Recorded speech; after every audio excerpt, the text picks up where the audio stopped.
Lincoln County is a county located in the U.S. state of Mississippi. As of the 2010 census, the population was 34,869.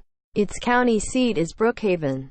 The county was created by the legislature in April 7, 1870, during the Reconstruction Era, a period after the Civil War when Union sympathizers were installed in state offices of former Confederate states by the Republican Party, which had been previously irrelevant in Southern politics.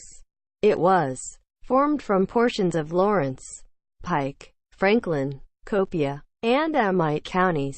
It was named for Abraham Lincoln, the 16th President of the United States.